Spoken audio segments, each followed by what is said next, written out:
A continuación le pido al equipo que nos grabe. Desde muy temprano hemos estado platicando con la audiencia cómo es que el Tribunal Electoral del Poder Judicial de la Federación determina, pues de alguna otra forma, sanciones en contra del presidente López Obrador, acusándolo de que supuestamente sí incurrió en violencia política en razón de género en contra de una muy mentirosa Xochitl Gálvez, muy oportunista, muy, además de todo, ¿no? Y pues con muy poca seguridad de sí misma, con muy poca dignidad, Xochitl Gálvez, que debería en estos momentos pensarla mejor, retirarse un poco de la política como lo hacen en general los candidatos perdedores.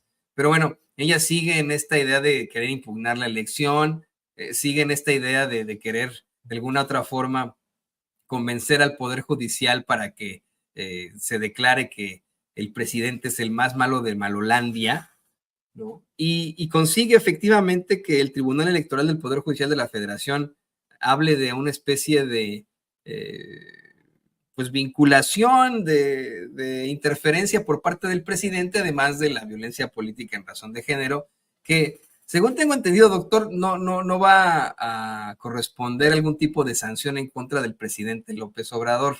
Pues es lo que te quiero preguntar, si no hay una sanción en contra del presidente per se, ¿qué es lo que va a pasar? ¿Qué significa esto que determina el Tribunal Electoral y que hoy el presidente desestima? El presidente dice, bueno, no tienen ni fundamento, claramente están mintiendo, están falseando la realidad, pero ¿qué va a pasar, doctor, con esta nueva determinación del Poder Judicial?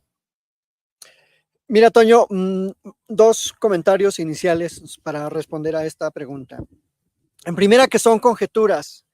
Por lo menos lo que señala el boletín de la sala especializada, que es un órgano, por cierto, técnico que se supone que analiza este tipo de situaciones, es una sentencia, digamos, inicial. Todavía falta que la revise la sala superior. Y son una especie de conjeturas y se refieren a dos mañaneras del año pasado. Y creo que algunos otros personajes y funcionarios de la presidencia, pero son como conjeturas porque el presidente dijo que si el plan C y luego eso le perjudicó a Xochitl y que entonces usó recursos públicos. O sea, está demasiada forzada la sentencia, el argumento central no tiene ese rigor silogístico de, pues hay una situación de esta manera, la ley dice esto, por lo tanto, hay una consecuencia entre el hecho y el derecho, hay una relación que nos hace establecer que efectivamente el presidente incurrió en esa conducta. Porque además, decir violencia política de género tiene muchas aristas de subjetividad. Entonces, creo que por esa razón el presidente se atreve a decir que es una mentira, que no está fundamentada y que no hay sustento. Y creo que la sala especializada sí está queriendo como hacer pasar unos dichos dándoles otro significado, ¿no? Un significado simbólico. Vaya usted a saber qué significa eso, porque en el derecho pues nos regimos por reglas, ¿verdad? No por símbolos. Pero bueno, Toño, en general, fíjate que este tipo de órganos judiciales, y un poco volviendo al tema de los diálogos, un aspecto central que despierta el rechazo a la elección de jueces es que los máximos órganos de la justicia en México y los famosos órganos constitucionales autónomos han sido un botín, han sido una recompensa, han sido una especie de premios a las élites jurídicas de este país. Por eso, la gente de la Escuela Libre de Derecho, la gente del ITAM, la gente de la élite jurídica de la UNAM, incluyendo la facultad y el instituto, del CIDE, de estos grupos de poder que se han enquistado muy bien en México desde los años 80, en la Procuraduría General de la República, en la Comisión Nacional de Derechos Humanos, en la Suprema Corte, en el IFE en aquel entonces, luego en el INE ahora, han sido, si tú revisas los perfiles, si la gente revisa los perfiles, siempre son los mismos. Gente de la UNAM, gente del CIDE, gente del ITAM, gente de la Libre Derecho. Por eso esa élite se opone. Por eso es un diálogo sumamente parroquial. Es un diálogo que yo he criticado y digo, bueno, están los mismos de siempre hablando de lo mismo de siempre, no van a llegar a nada. O sea, es impresionante cómo, incluso en el diálogo que se dio en Chiapas, el cuarto, el cuarto encuentro, pues eran los mismos, o sea, gente de la Ciudad de México, el ministro Lainez, el senador Noroña, o sea, la verdad es que yo ya el quinto diálogo ya ni lo voy a ver porque digo, bueno, pues ya me sé qué va a decir cada uno de ellos, ¿no? Entonces, esto también ha despertado ese rechazo de la élite jurídica en México, el que se les ha mandado a dar cuentas al público y se indignan porque dicen, ¿cómo yo voy a salir a hacer campaña?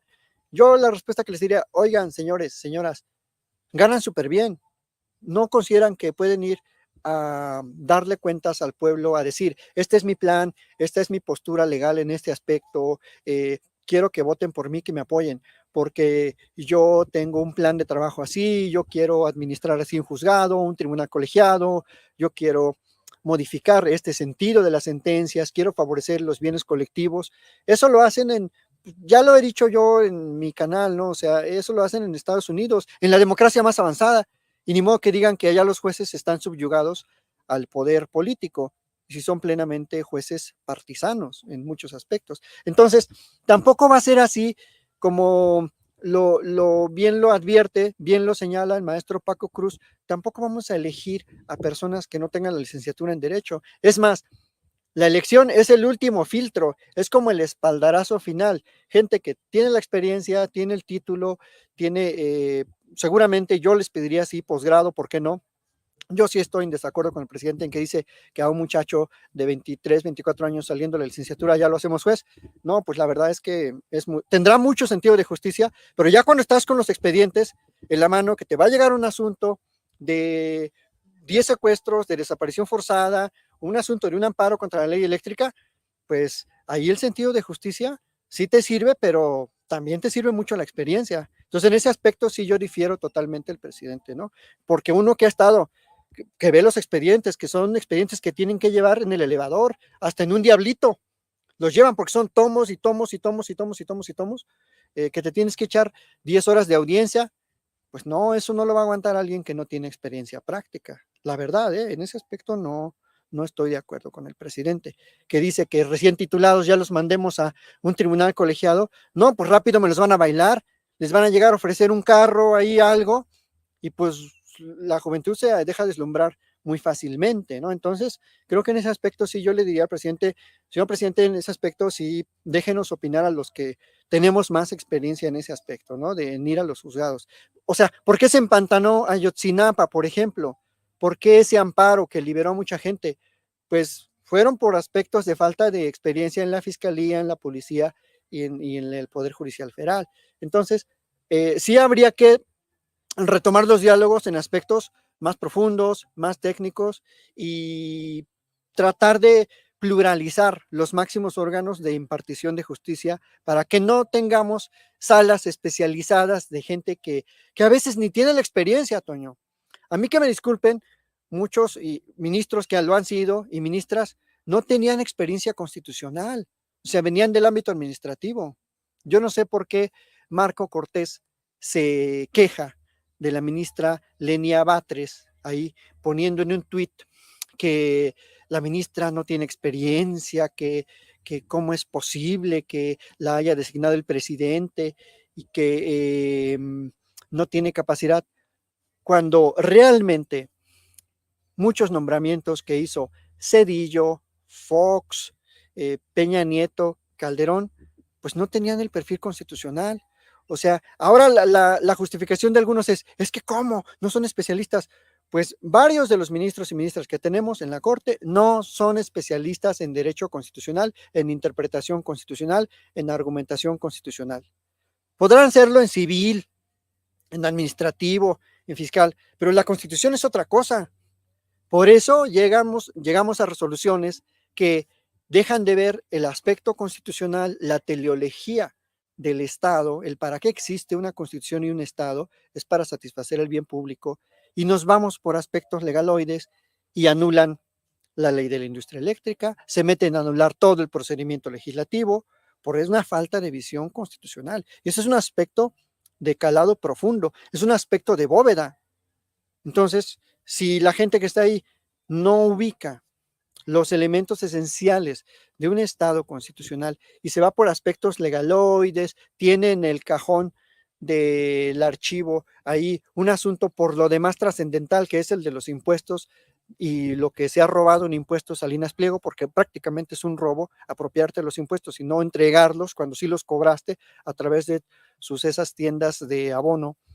Pues eso me parece que es un aspecto central que ya debería haberse resuelto. Porque pues, si tú tienes una visión de juez constitucional y dices, este asunto es relevante, son 24,000 millones que le están haciendo falta al fisco, pues yo hasta me desvelaría, ¿eh? ¿Sabes qué? A ver, con mi equipo de secretarios de la Corte, tenemos que sacar esto, tenemos que sacarlo bien, porque además es un pez gordo, es un tipo que además se queja de todo en Twitter, se pelea con todo el mundo y hay que fundamentar bien esta resolución, porque además urge, es interés público, es dinero que no está ahora mismo pagando pues, este señor. Entonces, eso es lo que le ha hecho falta a la Suprema Corte, o sea, sensibilidad constitucional. Entonces, volviendo al tema de Marquititito, pues, señor, sus administraciones panistas no han estado a la altura tampoco de los nombramientos de jueces constitucionales ni de juezas constitucionales. Entonces, no tiene nada que decir, porque además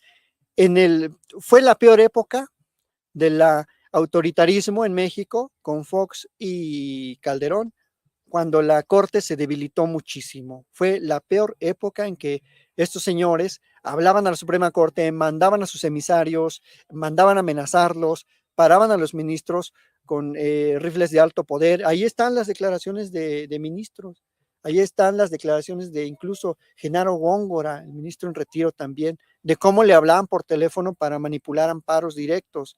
Entonces, que no me vengan a decir que el elegir por vía del voto, en última instancia, como último filtro, a ministros, ministras y magistrados, pues es un problemón, ¿no? Y bueno, ya nada más termino para mencionar una cifra. Aproximadamente, por ejemplo, en la Ciudad de México hay unos 300 juzgados federales, 300 titulares y magistraturas. Habrá también como unas 250 o 300. Es el primer circuito, es el circuito con mayor población, es el que tiene más juzgados federales de lo civil, de lo administrativo, de lo penal, de lo laboral, de ejecución de sentencias, juzgados especializados en competencia económica.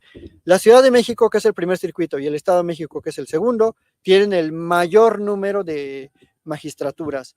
Entonces, no es imposible pensar que pueden salir a hacer una campaña por un par de semanas, unas 3 semanas, por distintos distritos escalonados. O sea, si yo quiero ser juez federal, ya tenemos los distritos electorales federales, o sea que no está en chino, pues, o sea, no es ese escenario caótico que se nos está queriendo advertir por algunos pseudoespecialistas, ¿verdad? Y bueno, con esto cierro mi intervención para escuchar también al maestro Paco Crustaño. Gracias. Así no es lógica, y en eso se basa el derecho, en que se puedan cumplir los silogismos, en que podamos tener siempre una argumentación que esté, pues, cercana a la lógica. Esto me refiero a lo que nos planteaba sobre pues la determinación del Tribunal Electoral del Poder Judicial. Eso creo que es el fondo de este asunto.